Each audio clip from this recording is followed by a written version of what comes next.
Tapi saya menarik itu kenapa? Oh ini ya plus faktor ini gara-gara Lombok ini terkenal dengan pariwisata ya. Itu kan ini plus-plusnya. Betul. Karena saya tahu salah satu pariwisata di sini yang 1000 masjid. Waktu saya berniat untuk masuk pondok pesantren, besok saya datang ke Lombok. Sehari aja memikirkan, Pak. Sehari langsung memutuskan Lombok. Ya. Oke. Datang ke Lombok, cari pondok pesantren.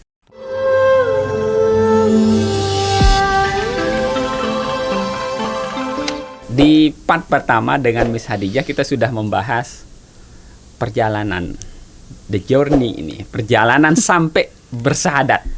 Tentu setelah syahadat ini tidak mudah. Ya, tidak mudah menjalani berikutnya karena harus menyesuaikan banyak hal. Kebiasaan yang dulu katanya 70 sampai 80% ini harus bertransformasi gitu. Jadi harus ya ditinggal ya, kemudian menyesuaikan lagi dengan kebiasaan-kebiasaan baru. Oke, Miss Hadijah, syahadat sudah, artinya itu sudah mendeklarasikan diri bahwa I am Muslim. Alhamdulillah. Nah, jelas kalau di keluarga tadi di part pertama sudah diceritakan bahwa ibu ya silahkan karena itu pilihan.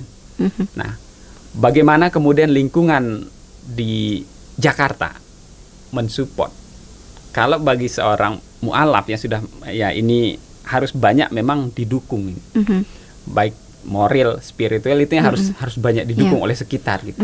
Nah, sambutan masyarakat sekitar atau orang-orang terdekat Miss Hadijah setelah bersyahadat ini seperti apa? Benar yang Bapak bilang tadi ya. Kalau memang kita susah dengan untuk memikirkan atau untuk menerima untuk bersyahadat itu, lebih susah yang setelahnya. Begitu. Tapi saya bersyukur sekali karena gara-gara saya kan di Sunda Kelapa dan di situ kalau sebelumnya sekarang saya tahu bilang sudah ada perubahan ya. Tapi saya bersyukur sekali karena waktu saya syahadat di situ kalau karena di Masjid Sunda Kelapa Pak, sebelum kamu menerima agama Islam itu harus kamu belajar dulu. Dibimbing. Dibimbing dulu. Apakah kamu pasti kamu menerima ini begitu ya. Dan setelah syahadat itu ada like kursus kami. Ada kursus kami untuk like Islam ini apa begitu dan apa yang kamu harus lakukan, apa yang tanggung jawabmu, apa yang di situ. Jadi itu kenapa saya itu waktu saya bilang saya memikirkan karena saya sudah dikasih tahu begitu apa yang harus kita jalani begitu. Dan saya bersyukur sekali karena di situ saya dibimbing sama Ustadz Kainama, salah satu pembimbingku di situ yang luar biasa banget karena dia pun mualaf begitu. Jadi dia tahu perjalanan begitu apa development bagaimana menganukan diri kita begitu. Jadi sebenarnya dia itu yang kalau ada masalahku begitu ya, saya selalu ganggu dia tuh bahkan malam begitu. Kalau ada yang saya ada merasa aneh atau ada tuh saya telepon begitu dari Ustaz bagaimana kenapa begini begini. Jadi dia selalu membimbing. Saya bersyukur sekali dikasih saya pembimbing seperti Ustaz Kainama. Jadi di situ Pak waktu saya setelah syahadat. Banyak temanku yang sebenarnya bilang sama saya itu jangan terlalu cepat perubahannya, begitu. Pelan-pelan, begitu. Pelan-pelan. Nanti kamu itu trauma. Kaget Kaget begitu. Jadi dia bilang pelan-pelan aja. Tapi gara-gara mungkin karena saya sudah bilang kan kalau saya menerima ini, ya saya harus jalani. Jadi itu yang sebagai menjadi motivasiku, begitu ya. Ini jalan Allah, begitu itu. Ini jalan yang dikasih sama Allah. Ini yang saya jalani. Ini saya jalani secara utuh, gitu kan. Jadi, although ya banyak di situ kita bisa bilang Pak. Banyak yang saya tinggalkan. Jadi banyak teman, banyak aktivitas, banyak yang ya kebiasaan begitu yang saya harus sesuaikan tinggalkan lagi kan. Iya. Harus saya tinggalkan begitu. Itu membuat bahkan cara hidup berubah. Karena kalau sebelumnya ya pendapatan itu cepat.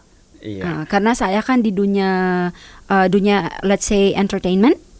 Jadi kalau itu I attend like event like EO gitu. Kegiatan malam begitu, kegiatan bersamaan itu berubah begitu. Jadi I have to give it up. Itu yang hal-hal yang hal-hal yang membuat sebagai untuk saya itu memikirkan ya selalu memikirkan apakah bisa bertahan ya. Karena kalau mungkin secara ekonomi begitu ya. Saya bergantung dengan cara begitu. Bagaimana kalau saya lepaskan? Yang ditinggalkan ini yang baru. Jadi saya ini sebenarnya harus masuk lagi di pintu lain, ya begitu. Harus menemukan lagi cara lain untuk berjalan, untuk mengsustain mengsustain hidup. Begitu. Dan salah satu juga saya berpikir itu yang saya anukan karena masih ada keluarga. Nah, ini kan ada cantolannya itu, ada yang jadi ikut. Kalau berubah secara ekonomis berpengaruh juga. Supportku di keluarga itu it will be affected. Dan saya tidak mau disalahin agamaku. Iya, karena pilihan ini sehingga yang lain terganggu. Iya. Jadi itu yang saya harus jalani begitu. Jadi saya tidak mau yang datang yang waktu dikatakan karena ada anak angkatku juga. Ada beberapa anak angkatku juga, Pak. Jadi di Filipina. Ya. Jadi anak-anak itu kan ya saya yang support sekolah begitu. Jadi kalau berubah saya lepaskan semua yang yang like I said 70% 80% of yang saya terbiak kerjaan ya begitu ya. Ya itu it will affect too much begitu. Pasti, ya. Tapi saya tidak mau dengar dari keluarga yang itu kan karena kamu berubah agamamu. Betul kan. Nah, saya tidak mau. Jadi saya harus berjuang untuk membuat hal what do you call this to find a solution. Cari solusinya. Ya, bagaimana mengatasi hal tersebut. Yang bisa saya memegang imanku ini. Tapi tidak mengafek yang responsibility-ku. Betul. Nah gitu. Yang tanggung jawab. Tanggung jawabnya. Tetap tanggung jawab tapi apa pilihan keimanan saya ini tidak terusik, tidak terganggu. Sama dengan jadi dua aspek tanggung jawab dan keimananku harus saya lindungi semuanya. Betul. Begitu. Jadi itu yang susah, Pak. Itu yang susah. Di awal ya. Menyesuaikan di awalnya karena kan kita harus memilih yang sederhana, begitu supaya kita aman atau bisa melindungi diri kita dengan aman dan keimanan kita. Karena kan saya ini seperti benar yang Bapak bilang kan, kalau kita syahadat itu kita balik dari nol, seperti anak kecil baru lahir. Jadi saya ini harus belajar di saat itu, nggak mungkin saya menjadi bayi. Harus saya sudah bisa langkah. Betul. Ya kan? Masih dari nol tapi harus sudah bisa melangkah. Betul. Begitu. Jadi itu yang hal-hal yang membuat saya itu banyak how do you say this? Bisikan, ya. Jadi begitu, Pak. Jadi saya itu harus memilih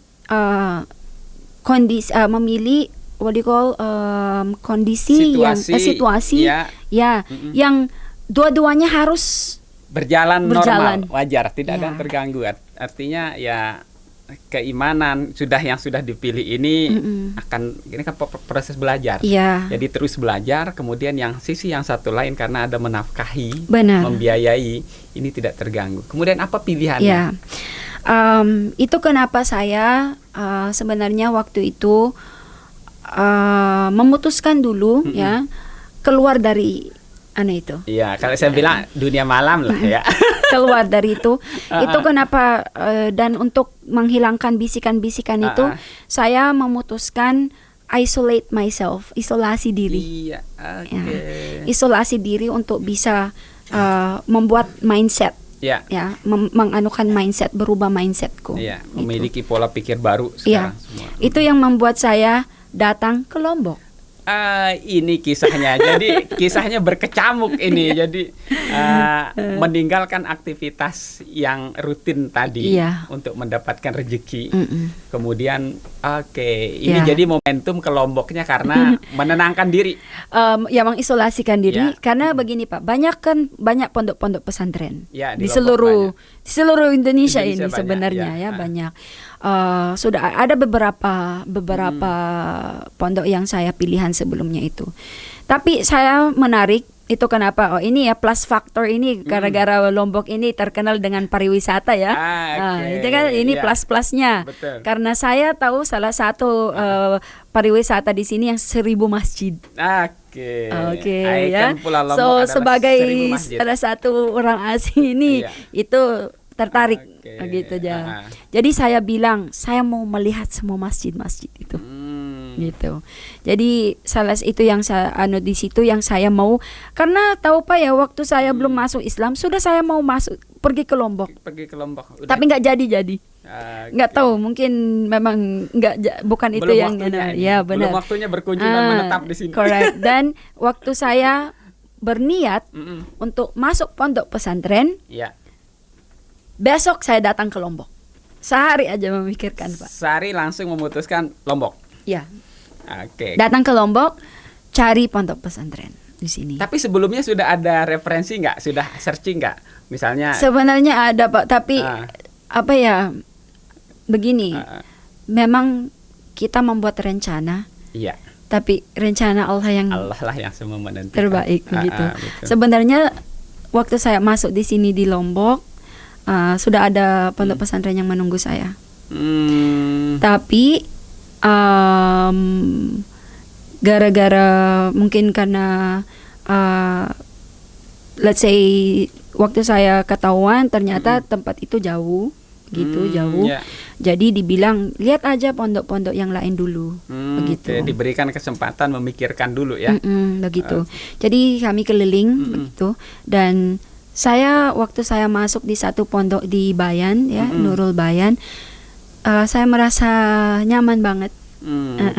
Jadi sebenarnya itu saya datang di situ hanya untuk istirahat satu malam. Minta aja izin satu malam istirahat di situ, begitu. Karena saya tidak tahu ternyata ada juga untuk perempuan di situ. Jadi tapi ternyata dia bilang, "Oh, saya bawa ada ustadz di situ." Dia bilang, "Oke, saya bawa di belakang," begitu ya. Dia bilang, "Kenapa di belakang?" Karena di situ yang untuk perempuan. Ternyata ada di situ. Jadi gitu. Pertama kali ngelihat udah underestimate gitu ya, kayaknya saya berpikir, bukan tempatnya. Iya gitu, begitu. Ya. Tapi bukan yang tempatnya memang bagus, sejuk banget begitu. Dan itu kami berbicara sama Ustadz dan diterima, alhamdulillah, diizinkan saya tinggal di situ begitu dan belajar begitu. Jadi di situ berapa minggu saya stay di situ, dan belajar, dikasih saya ustazah yang ngajar saya, alhamdulillah begitu, bagaimana wudu, bagaimana mulai dari awal semuanya fikih wanita, begitu, sholat, begitunya, bagaimananya. Dan di situ saya melihat bagaimana sederhana banget hidup kita di dunia ini. Sebenarnya hidup kita sederhana. Itu hanya kita yang membuat ribut, rumit, ribet. Iya. Padahal sederhana. Kita aja yang membuat diri kita begitu. Sebenarnya hidup kita ini sederhana. Sudah dikasih semua. Ketemu di Bayan ya. Iya, di konsep Bayan. Bahwa hidup sederhana. Sebenarnya Pak, baru aja saya ingat lagi ya tentang yang kita bicara tadi. Saya bicara sebelum kita mulai kan. Allah bilang kan, bukan saya yang memberikan kamu semua yang kamu miliki. Ya kan, bukan kamu hidup gara-gara saya, begitu kan. Dan di situ itu mungkin maksudnya. Sudah dikasih untuk kita, ya kan? Sudah ada hewan untuk makan, tanaman untuk kan, semuanya sudah begitu. Tapi gara-gara keinginan kita yang lebih, tidak akan pernah merasa cukup.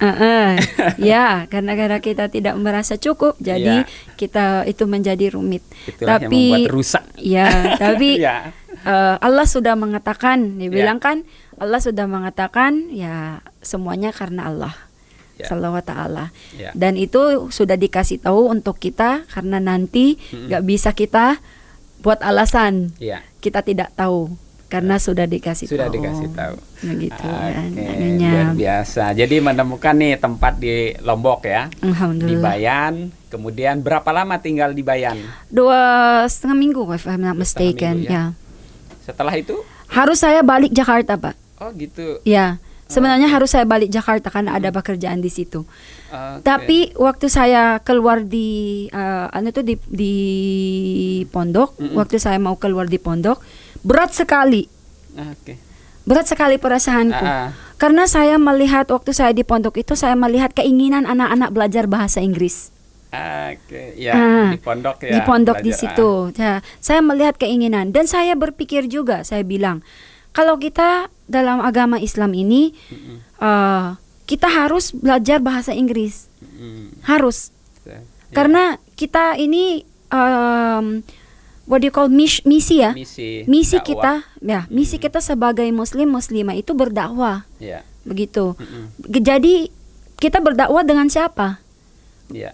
Bukan hanya untuk yang ada di sini begitu, bukan hanya untuk muslimah sesama kita begitu, tapi untuk orang-orang di luar. Dan itu orang-orang itu pakai bahasa Inggris. Dan dia especially saya ketahuan Lombok menjadi salah satu pariwisata yang banyak acara internasional. Jadi banyak orang yang datang di sini.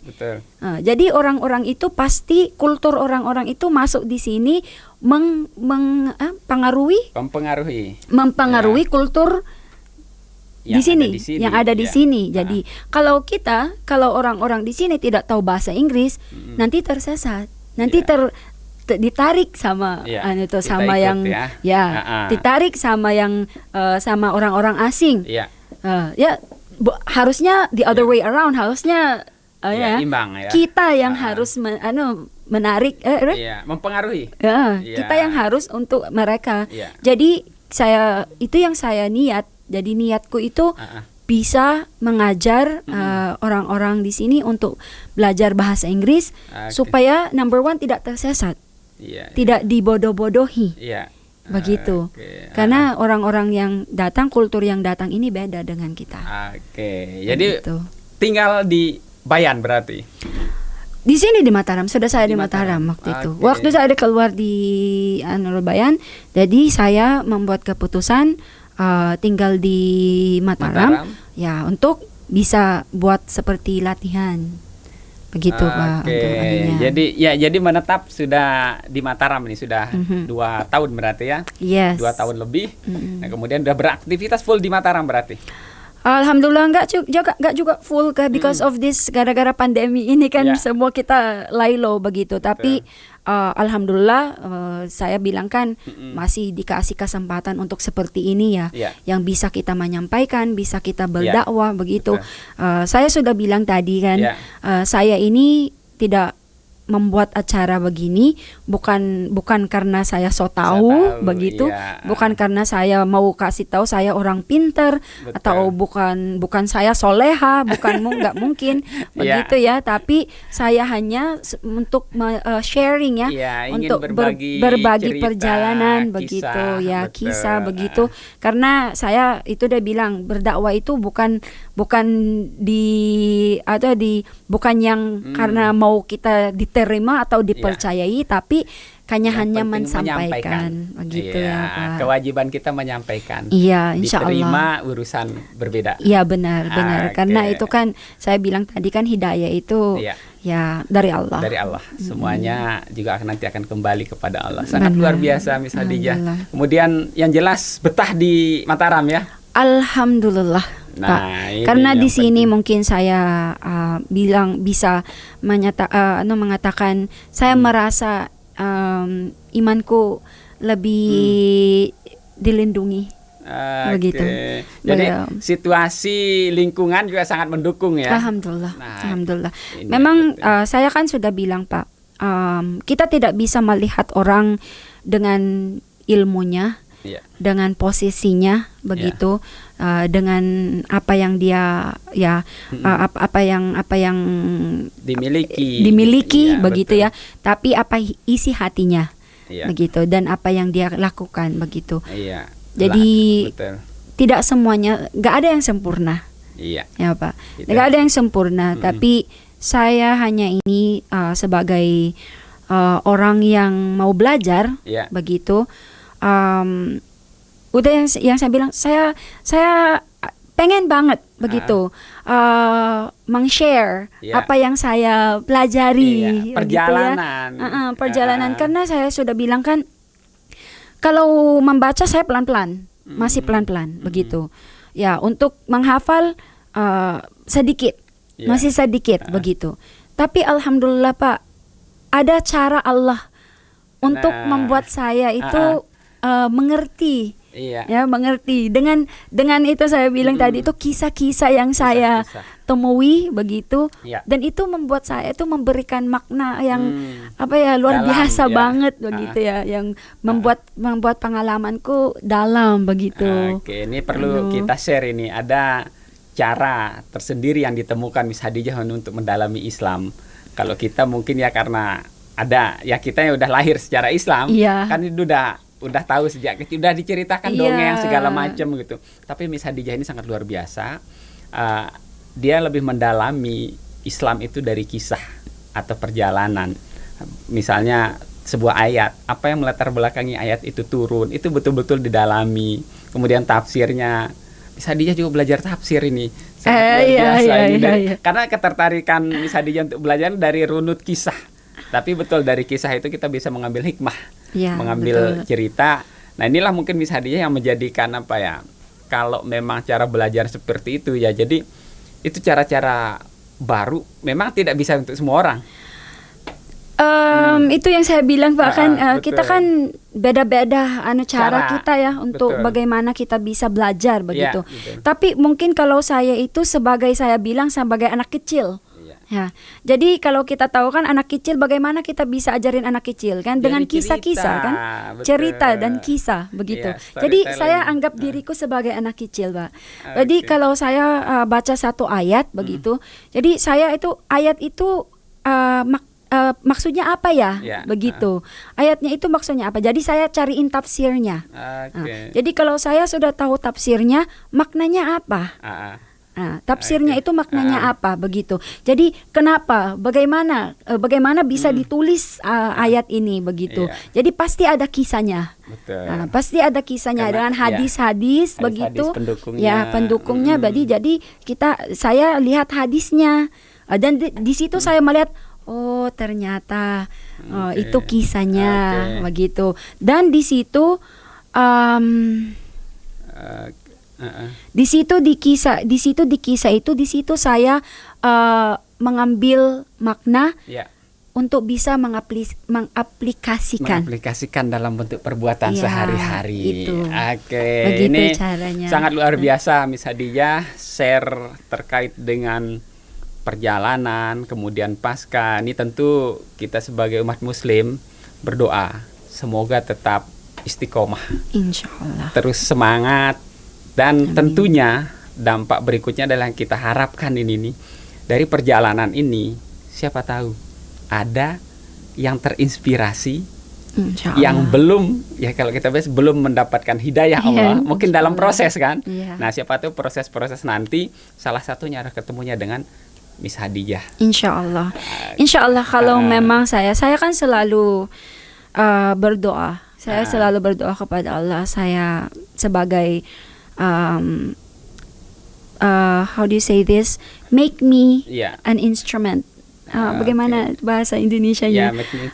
Lakukan saya sebagai instrumen, sebagai contoh yang sudah begitu. Contoh yang sudah karena saya kan bilang hidupku di dunia ini untuk apa ya? Begitu. Betul. Jadi saya lebih mungkin syukuri kalau saya bisa menjadi membantu bisa juga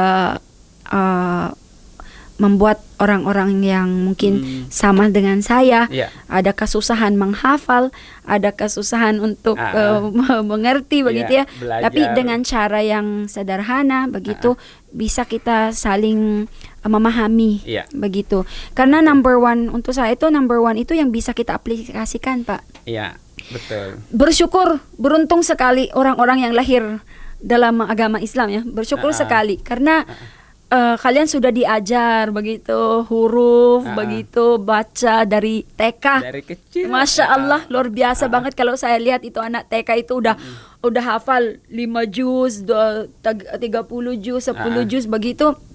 Masya Allah, luar biasa banget begitu. Tapi saya kan tidak bisa berhenti dari situ aja. Jadi betul. Saya harus itu bagaimana saya jalanin hidupku dalam agama ini, itu yang saya harus temui. Oke, gitu. Semua pada akhirnya menemukan jalan. Bagaimana cara, yang terpenting adalah nikmat iman. Benar, Pak. Yang nomor 1 yang sudah Miss Hadijah sudah pegang ini, sudah rasakan, tentu sudah berdampak secara spiritual maupun yang lain itu sudah berdampak sangat luar biasa di Miss Hadijah ya.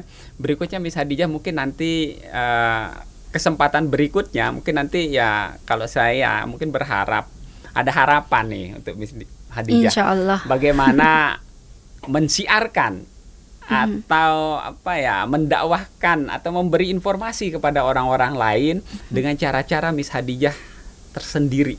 Ya kan sangat luar biasa sebenarnya kalau membuat konten-konten dakwah nanti dengan berbahasa Inggris, kemudian bahasa Indonesia. Nah, tujuannya tentu akan menarik yang belum. Insya Allah. Ya, nah semoga Miss Hadijah tetap sehat. Ini luar biasa. Amin. Terima kasih kesempatannya bergabung di IS Podcast. Terima kasih banyak. Ya, sahabat-sahabat IS Podcast, diskusi atau cerita dari Miss Hadijah tadi sangat sangat mendalam. Ini terutama bagi kita nih yang sejak lahir Muslim, ya. Ternyata Miss Hadijah ini lebih semangat belajarnya daripada kita. Nah, itu kan saya sudah bilang lagi, Pak. Betul. Semuanya itu ya dari Allah Subhanahu wa taala. Iya. Itu yang saya syukuri. Ya, semuanya kembali, semuanya datang dari Allah, semuanya akan kembali kepada Allah. Semoga sahabat IS Podcast tetap semangat untuk belajar dari Miss Hadijah hari ini. Kita banyak belajar terkait dengan perjalanan hidup dan menemukan fitrahnya, menemukan jati diri sesungguhnya sebenarnya, karena ada runutan cerita masa kecilnya juga ternyata ya Islam pada akhirnya yang dipilih. Alhamdulillah. Ya. Oke, demikian sahabat IS Podcast part kedua ini terkait perjalanan Miss Hadijah pasca bersyahadat sampai saat ini. Semoga Miss Hadijah kita ketemu lagi nanti di kesempatan berikutnya, mungkin kita akan membicarakan bagaimana metode dakwah. Insyaallah. Metode dakwah kekinian ya, yang Miss Hadijah sudah temukan jalannya sendiri bagaimana untuk mempelajari atau mendalami agama Islam. Oke, sekali lagi terima kasih Miss Hadijah. Makasih banyak, makasih banyak. Demikian sahabat IS Podcast.